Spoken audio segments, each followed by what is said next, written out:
വിവിധതരം മത്സ്യങ്ങളുടെ വിപുലമായ ശേഖരവുമായി ഫ്രഷ് ടു ഹോമിന്റെ നവീകരിച്ച ഷോറൂം ബഹ്റൈനിൽ പ്രവർത്തനം ആരംഭിച്ചു. ഉദ്ഘാടന ചടങ്ങിൽ നിരവധി പേരാണ് പങ്കെടുത്തത്.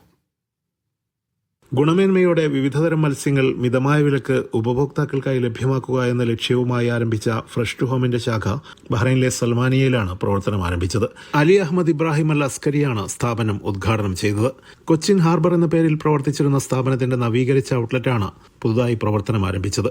പ്രവാസികളുടെ അഭിരുചികൾക്കനുസരിച്ച് കേരളത്തിൽ നിന്ന് കൊണ്ടുവരുന്ന വിവിധതരം നാടൻ മത്സ്യങ്ങളും ഔട്ട്ലെറ്റിൽ ലഭ്യമാക്കിയതായി മാനേജ്മെന്റ് പ്രതിനിധി പറഞ്ഞു. വാട്സാപ്പ് വഴി ഓർഡറുകൾ ശേഖരിച്ച് മത്സ്യങ്ങൾ വീടുകളിൽ എത്തിക്കുവാനുള്ള ഹോം ഡെലിവറി സൗകര്യവും ഒരുക്കിയതായി മാനേജ്മെന്റ് അറിയിച്ചു.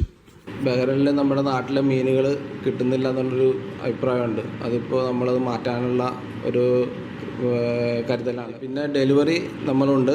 വാട്സപ്പ് നമുക്ക് ഡെയിലി അപ്ഡേഷൻ ഉണ്ട്. എല്ലാ ഗ്രൂപ്പുണ്ട്. ആ ഗ്രൂപ്പിൽ നമ്മൾ മെസ്സേജ് ചെയ്യുമ്പോൾ ഹോം ഡെലിവറി ഉണ്ട്. ക്ലീൻ ചെയ്ത് നല്ല വൃത്തിയാക്കി നല്ല പാക്ക് ചെയ്ത് കൊടുക്കും. നേരത്തെ തൊട്ട് നമ്മൾ ഇവിടെ വന്നിട്ട് മീൻ വാങ്ങുന്നതാണ്. എല്ലാം നല്ല മീനുകളാണ് നാട്ടിൽ നിന്ന് കൊണ്ടുവരുന്നതും കിട്ടുന്നതായിട്ടുള്ള എല്ലാത്തിനും. വിലക്കുറവിലും ഗുണനിലവാരത്തിലും മത്സ്യങ്ങൾ ഉപഭോക്താക്കൾക്കായി ലഭ്യമാക്കുക എന്നതാണ് ലക്ഷ്യമെന്നും ഓൺലൈൻ ബുക്കിംഗുകൾ സ്വീകരിച്ച് സ്ഥാപനത്തിന്റെ സേവനം ബഹ്റൈന്റെ വിവിധ പ്രദേശങ്ങളിലുള്ളവർക്കായി വിപുലമാക്കുമെന്നും മാനേജ്മെന്റ് വ്യക്തമാക്കി. Media 1 Bahrain.